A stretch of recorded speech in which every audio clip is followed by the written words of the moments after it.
How's it going, guys? Vincent here from the creativedojo.net. Welcome to another video tutorial. Today's video, we're going to take a look at how to create this audio reacting spectrum effect within After Effects. It pretty much synchronizes to your audio within your After Effects composition. It's a very fun effect, very cool effect, and also very easy to do. So let's go ahead and take a look at what we're going to be creating today.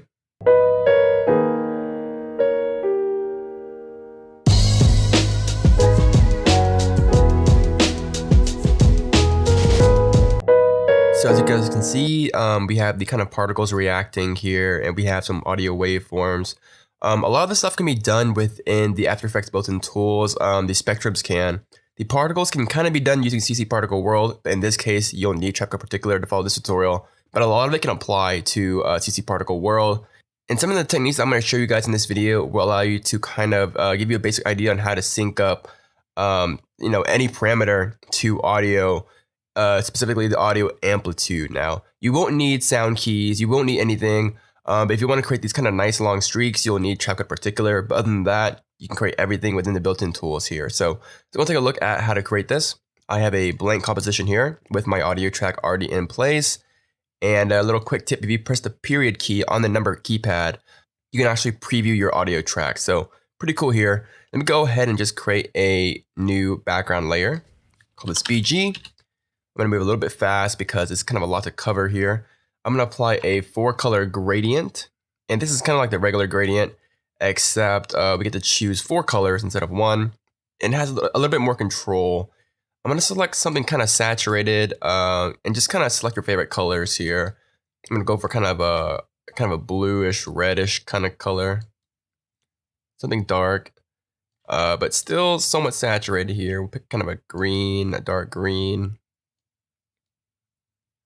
Up a little bit, and then we can adjust the positions of all this stuff here, move it over here, make it less uniform so that we have something a little bit more with variation. And then the cool part about this effect is that it probably looks really, really nasty right now. By the way, I'm working in 16 bits per channel. Go ahead and click this little button here, and you'll go ahead and switch your depth to 16 bits so that we have more color information and we will get less banding here. So switch to 16 bits. I'm also going to increase the jitter, which will kind of introduce some noise into this image to break up the banding.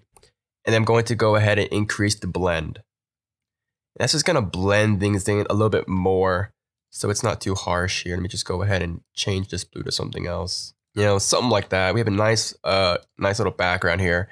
And we can do some color correction a little bit later, but this is looking pretty good. Let's go ahead and import our logo. This can be pretty much anything here. I have the Creative Dojo logo right here. I'll scale it down because it's pretty massive. Let's say 2.5%. This is looking good. So now that we have our logo in, let's go ahead and take a look at how to create the kind of spectrum effect. So for that, I'm going to go ahead and create a new solid. We'll call this a large spectrum. Hit OK. Go to Effect, Generate. It's a cool effect called Audio Spectrum. And this does a lot of the work for us. So right off the bat, as you can see, we need to select our audio layer. In that case, it's our audio layer. And as we scrub through it, you can see that it reacts to our audio just fine. And there's a lot of controls that you can adjust to kind of customize the look here. So for an example, I'm going to go ahead and increase the number of bands, the frequency bands. So we have more kind of digital banding here so we can see what's going on. We can also go ahead and adjust the color here. So what I'm going to do is I'm going to select kind of like a red color. And then for the outside color, maybe select some blue. And let's go ahead and increase the hue and interpolation. It's going to randomize some of this stuff up a little bit. So we get some nice variation in color. And right off the bat, the spectrums are kind of very small. As you can see here, we can actually increase the height, the maximum height of the band. So it kind of extends a lot larger here. And right off the bat, you're going to see that you can actually create some very interesting effects using this effect right here. We have control over the thickness of things. We can actually offset the spectrum a little bit to the audio. We also have some interesting options, including the display options. So for example, we have the digital, the analog lines, which is kind of like your radio waveforms kind of thing here. And then we also have the digital dots or analog dots. And this is kind of like your classic mixer kind of thing. And you can create some pretty cool things that way. You can also show just the top or the bottom or both of the spectrum here. So it's pretty cool. You have a lot of options there.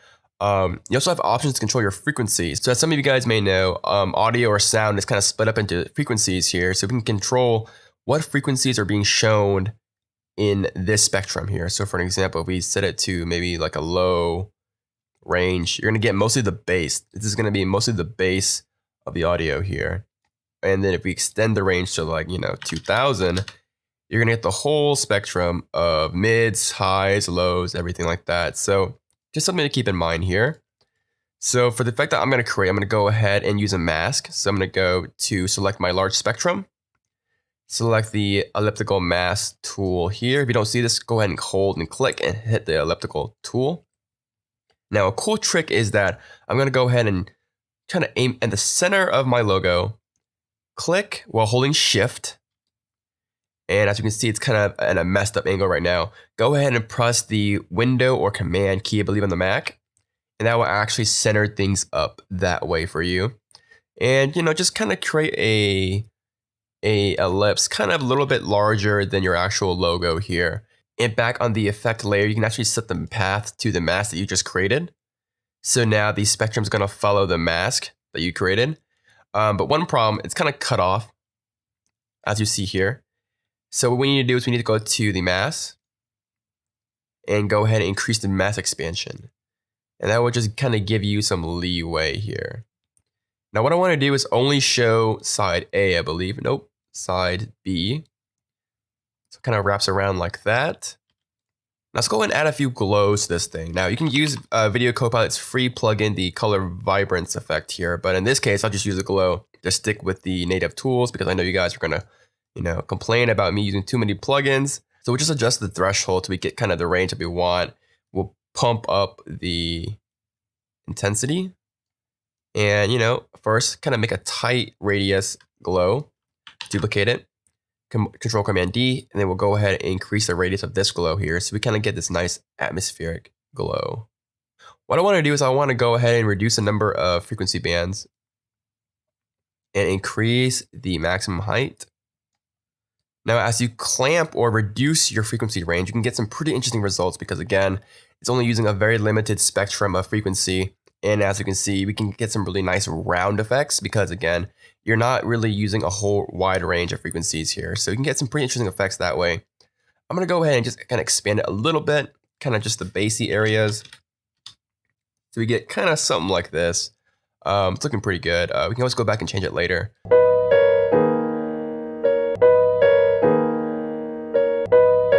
So it kind of reacts. I'll bump it up to 50 so it's not too low. I'm going to go ahead and duplicate this. And this time we're going to use a smaller mask. So I'm going to hit MM to reveal the mask, delete it. And we'll go ahead and create a mask size, same way as before, but the exact same size as the logo here. So we can click and hold down Shift and then press the Command or Window button and kind of create a mask right around the logo, somewhere like that. We'll set the mask path to the mask one that we just created. And again, we'll expand the mask so they won't clip anything. And we'll call this small spectrum. And we'll go ahead and play around with this. We will go ahead and hit the duration average. Let me just solo this later for a bit. Solo the small spectrum as well as the background and the logo. So what I want to do is I want to go ahead and first of all, lower down the height. This is the smaller one. We'll also do the duration average. It's going to kind of average the whole spectrum out here. As you can see. Something like that. It's more averaged out. Maybe increase the height a little bit. And just scrub through it and see what it looks like here. It's a pretty nice effect. And we'll reduce the number of frequency bands. Something like that. So it kind of just glows around the logo a little bit. Something like that. And if we unsolo everything and just see everything, you get this nice effect. Now the blending modes are kind of messed up, so go ahead and toggle the switches and change the blending modes of both of them from normal to add. So it kind of adds and blends in together a little bit nicer like that. And just like that, we have a nice little spectrum effect. Now, to actually get the audio reaction for the particle, it's a little bit more complicated because Particular doesn't have a built-in audio reaction feature. So we're going to have to generate kind of a pseudo way of doing it. And this is a very useful way because you can apply it to pretty much any parameter here. So let's go ahead and get started here. For this, you need traffic in particular, like I said before. But let's go ahead and right click and go to Keyframe Assistant and convert audio to keyframes. And what that's going to do is it's going to create a few sliders here. As you can see, we have all these sliders.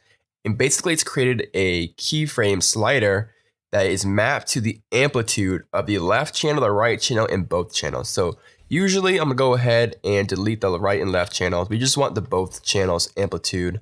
And this is how loud, or the amplitude of the audio levels in your track here. So it doesn't really move. It's just a value slider here. So as you can see, if I scrub through it, the value actually changes here. So we can actually use this information to map certain things. So for an example in particular, I'm going to go ahead and create a new particles layer. And by the way, this is a third-party plugin. You won't have this by default. You need to get it over at Red Giant Software. It's a pretty useful and very, very powerful particle system for After Effects here.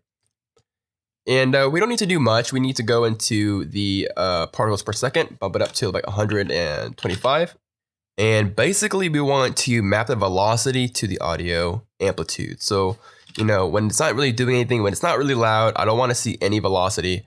But when it's very, very, very loud or kind of like a beat, I want it to kind of explode particles. So that's controlled by the velocity or the speed of the particles here. So we want to map to that. And we'll do it with a quick little expression. I'm going to go ahead and show the slider here. We'll close that up. And we'll go to the particles, and we will hold down Alt Option and click on the velocity stopwatch. And let's just make some room here. So here we have an expression. We can type in a very simple expression, an if-else statement here. So we'll do, let's see, if, well, actually we should define the amplitude, right? So we'll make a new variable called amp, which is the amplitude. We're going to set that equal to the slider here, which is our amplitude of the audio. So whenever we use the word amp, it's our amplitude slider value down here.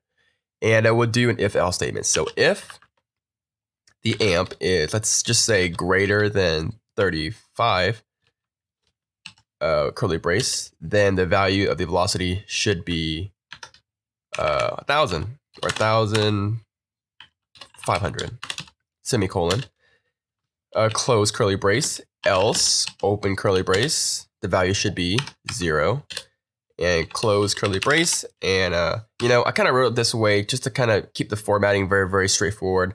There are cleaner ways of writing this thing, but, you know, it's all style here. So if we let go, pretty much what that does is, okay, it goes, all right, let's look at the slider amplitude value here. So if this slider is above or greater than 35, then the velocity should be 1,500. If it's not greater than 35, it will be 0. And this 35 value is kind of like our threshold here. So if we just go ahead and just analyze the amplitude, just analyze the amplitude here. And, you know, just kind of pay attention to, if you hit LL in the audio, you can see the waveforms. Just kind of browse through the audio and take a look at what are the high values. So we have 57 here, you know, 30 here. What is the kind of peak value? So, you know, we have 41, and just by browsing through, you can kind of see the high values of it. So we can go back to our velocity here, hit UU to show the keyframes, and we'll set the amplitude to around 40. So anything at any point in time, if the amplitude is greater than 40, then we'll have a really, really high velocity. Else we'll have 0 velocity. And this is what we want here.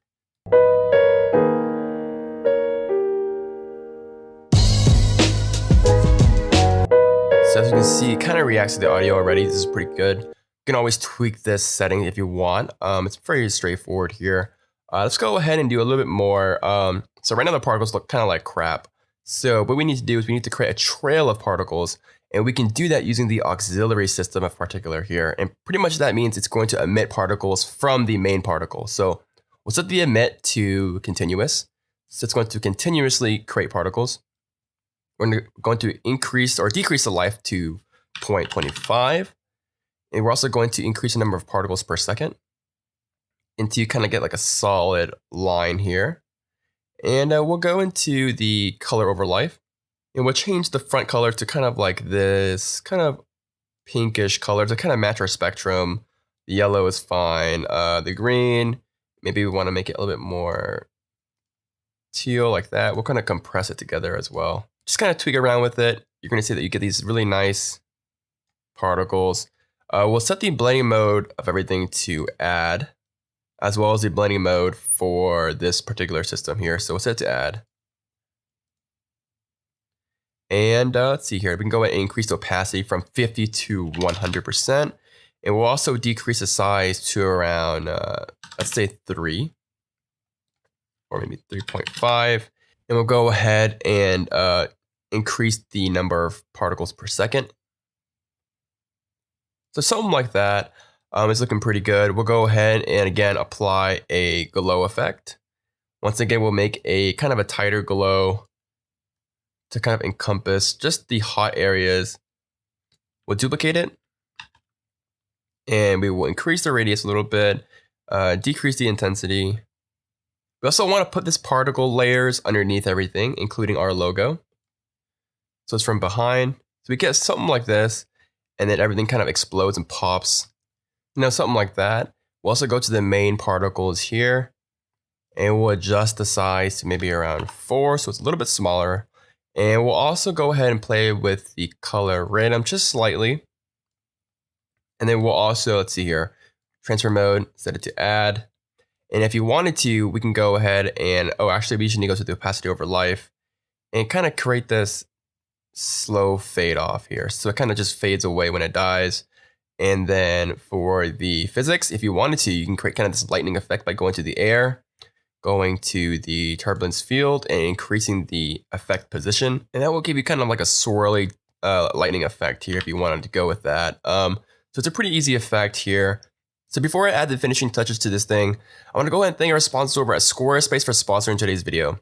Squarespace is the place to be if you want to create an awesome website for your business, store, or portfolio. They have tons of great themes to choose from, professionally crafted, very well designed. It's very, very easy to customize with their live preview editor. So you can pretty much build the website with no coding experience. It's very easy. They have awesome 24-hour support, and starting for just $10 a month, you can get your website up and running right now. Best of all, if you use the promo code DOJO at checkout, you can actually save 10% off your order and support the dojo. Squarespace, everything you need to create an awesome website. So one last thing I'm going to do is I'm going to add a nice kind of pulsing glow in the center here. So I'm going to go ahead and go to the large spectrum, duplicate that. We'll put this underneath the particles layer, call this glow. And I also want to go ahead and solo this. And I'll go ahead and decrease the maximum height. Something like this. And we will go to the blur and we'll choose a Gaussian blur. And just increase this. You're going to get this really nice subtle glow here. And we'll just duplicate it one more time. And just kind of increase it just a little bit more. And we'll go ahead and duplicate this glow. And we'll just hit S on the keyboard and scale this thing up a little bit. And, we'll play around with the opacities of the glow, which is kind of, so it's a nice glow. And we'll just go ahead and increase it just a little bit more. And make sure that the Gaussian blur is before the glow. We don't want it to glow beforehand and then blur it out. Something like that. We'll unsolo. And we'll just check it out. So you kind of have this nice kind of pulsing glow around everything. And it just kind of adds another dimension to it. May want to just blur this out just a little bit more. So overall, you get this really nice glowing aura, kind of a nice kind of glow. It kind of adds a nice little variation to it. And of course, we can also enable motion blur for the composition. And then enable motion blur for the particles. And then one last thing I did in the original example was I actually applied a third-party effect, I believe, from Red Giant Universe here.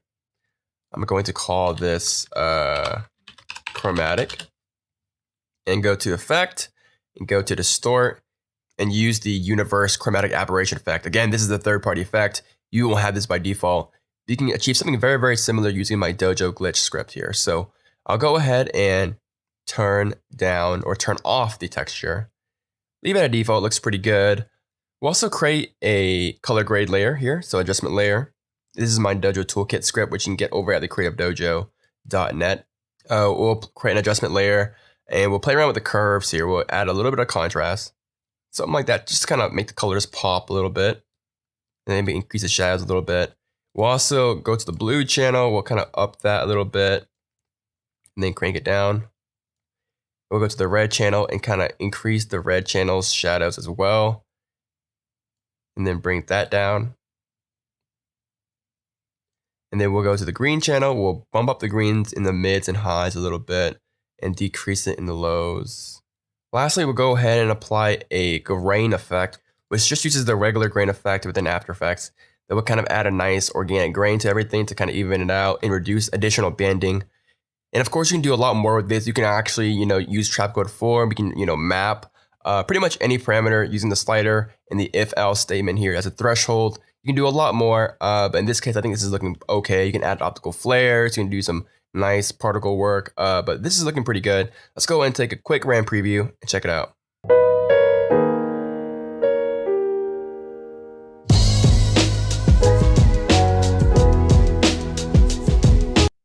So as you can see, it looks pretty cool. It can use a lot more tweaking and fiddling around, but overall it's a pretty easy effect, and it should give you the idea on how to kind of link up and sync up your audio to certain parameters. The expression that we used was for one-dimensional stuff like velocity or height or something like that. If you wanted to map it to like position or scale, you would need to adjust the expressions for 2 or 3 array items or 2 or 3 item arrays, such as position, which is a 3-item array, the X, Y, and Z position. But you can look that up. It's a pretty easy solution here. But basically, this is how you map things to audio and kind of get this really nice pulsing energy effect again. Tweak it, have fun with it. But this is pretty much it, guys. My name is Vincent, from the Creative Dojo, and I'll see you guys next time. Bye, guys.